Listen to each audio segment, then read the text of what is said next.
Friends అందరూ ఎలా ఉన్నారు? మేమైతే చాలా చాలా బాగున్నాము. ఇంకా అందరూ బాగుండాలని మనస్ఫూర్తిగా అయితే కోరుకుంటున్నాను. ఈరోజు వీడియోలో అయితే కొన్ని నా పర్సనల్ విషయాలైతే షేర్ చేసుకోవాలని అయితే ఈ వీడియో చేస్తున్నాను. ఇంకా మీకు కొందరికైతే తెలుసు కదా, మేము ఆటో తీసుకున్నాము, తరకారీ వ్యాపారం చేస్తున్నామనేసి. ఇంకా అదైతే నిజమే. ఇప్పుడైతే ప్రజెంటు స్టాప్ చేసేసామండి. ఎందుకు స్టాప్ చేసామంటే రేట్లు కూడా ఎక్కువైపోయాయి. ఇంకా దాంట్లో వేస్టేజ్ అయితే చాలా అవుతుంది. ఎవరికైనా పల్లెల పైన పోతే కన్నా బాగా అవుతుంది వ్యాపారము. ఒక దగ్గర నిలబెడితే నిజంగా సొక్కిస్తారండి జనాలు. మాలాంటి మధ్యతరగతి వాళ్ళనైతే వాళ్ళు ఏమి కూడా అర్థం చేసుకోరు. అసలు అక్కడ ఎంత రేటు పడుతుందా, ఇక్కడ వీళ్ళు ఎలా అమ్ముతారు కూడా థింక్ చేయరు. మేము రేటు చూసి దాంట్లో వేస్టేజ్ అంతా తీసేసి ఇంటికి అమ్మితే మాకు లాభం వస్తుంది అనేసి అంత రేట్ అయితే పెడతామండి.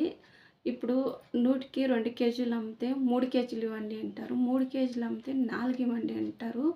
4 అమ్మితే 5 ఇవ్వండి అంటారు. 5 అమ్మితే 6 ఇవ్వండి అంటారు.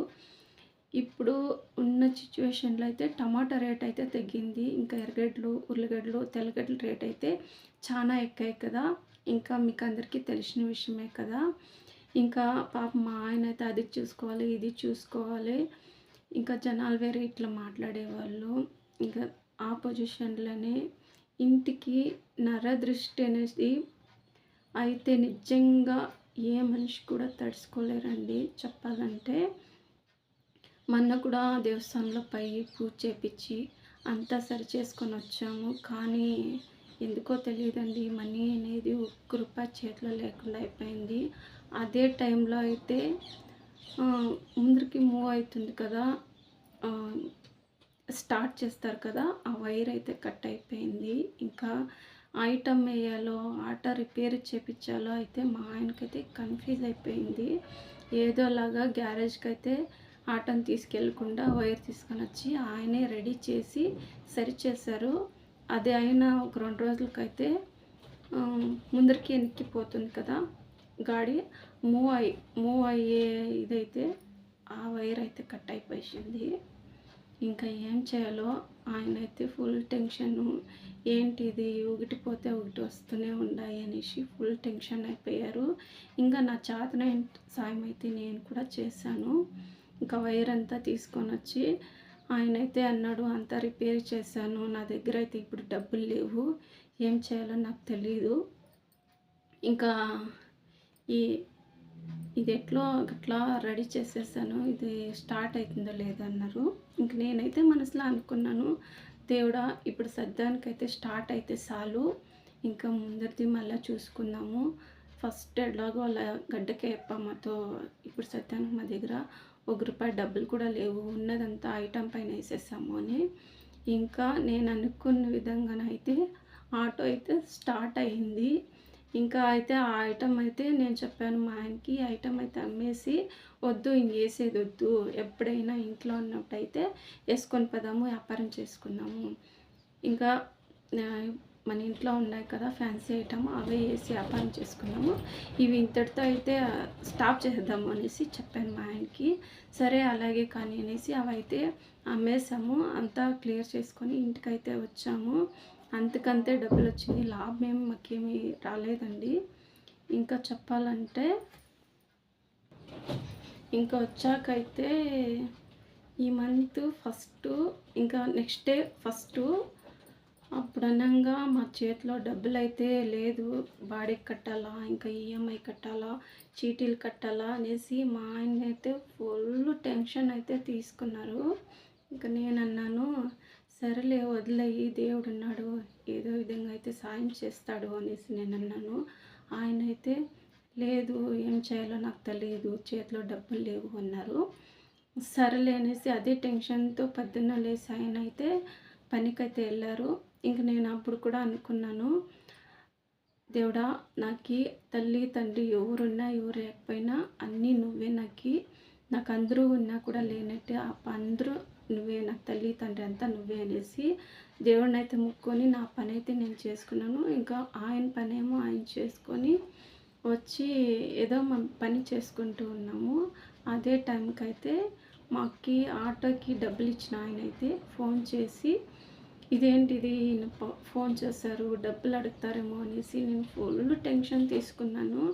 ఇంకా ఆయనైతే మీ హస్బెండ్ చేతికి ఇయ్యండి, నేనైతే మాట్లాడాలి అన్నారు. ఏంటి మాట్లాడతారా, మళ్ళీ డబ్బులేమన్నా అడుగుతాడేమో అనేసి నేను అనుకున్నాను. కాకపోతే మా ఆయన అతనితో మాట్లాడేటప్పుడు ఫుల్ హ్యాపీగా ఫేస్ అయితే పెట్టారు. నేను ఇదేంటిది మాట్లాడుతూనే ఫేస్ హ్యాపీగా పెట్టారనేసి అనుకున్నాను. మా ఆయన అన్నారు, లేదు అన్నీ నా వైపే చూసుకుంటుంది, చీటీలు డబ్బుల విషయమే అన్నీ మా వైపే చూసుకుంటుంది, తనతోనే మాట్లాడండి అన్నారు. ఆయనైతే ఏమి పనికి పోవడం రావడం అంతే. ఈ ఇంట్లో ఏమైనా కావాల్సినవి తీసుకొచ్చేదానికి అన్నీ నేనే చూసుకుంటాను. ఇంకా చీటీలు విచారం కూడా డబ్బుల విషయం కూడా ఏదైనా పెద్ద విషయం అయితే ఆయనతో అడుగుతాను. ఇంకా చీటీలకు డబ్బులు కట్టేది కానీ తీసుకునేది కానీ అన్నీ నేనే చేస్తూ ఉంటానన్నమాట. ఇంకా అలాగే ఆయన నాకు ఫోన్ ఇచ్చాడు మా మా ఆయన. ఇంక ఫోన్ ఇస్తే నేను కూడా మాట్లాడాను.